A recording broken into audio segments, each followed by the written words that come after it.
Yun, no? Yun, mga idol, oh. Tayo sa housing area. Kasama natin yung engineer ng NISMA. Programmer. Baka may gusto kayong kanyan, ha? Mga Edwards. Gustong magpa-program. Kontakin nyo lang ako. Ha? Lagi ko wala. Hindi, nagsimula pa lang. Search mo channel ko. Search mo kasi. Ayaw naman eh. Ano, si Kabayan. Ito yung master ng programmer sa Edwards. Look 2. Map-fault. Problema kasing panel dito. Map-fault. Karamihan, map-fault. Hindi siya makape.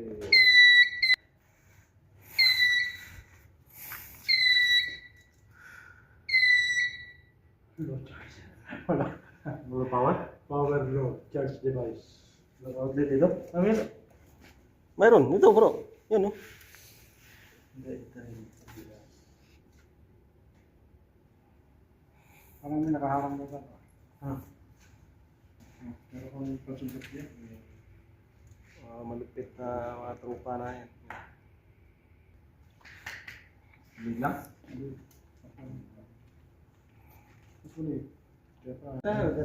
Anong tawag dito, sir? CHDT. Yung pang pwede sa program, no? Sa mga address, ganan. Handheld diagnostic tool. Alright. Siga HDT. Ito pala sinasabi ni Kwan sa akin. Ni Arif. Yun, no? Sabi ni Kabayan. Dapat meron talang ganito. Saka programmer.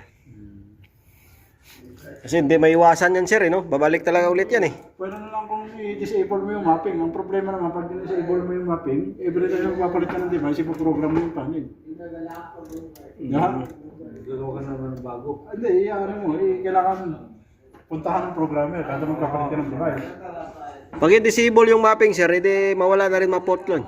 Mawala ang map-fault. Ngayon, pag nagpalit ka ng device, di ba, may, nasira yun siya. Nagpalit ka.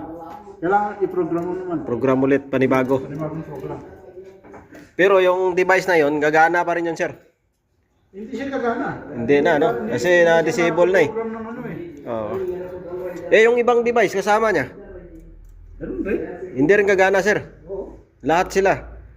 BK41, no? No, BK41. Tingnan natin yung panel na. Normal na, normal. Yung nagme-maintenance dito, abnormal. Kusa. Yung panel, normal na. Yan, no?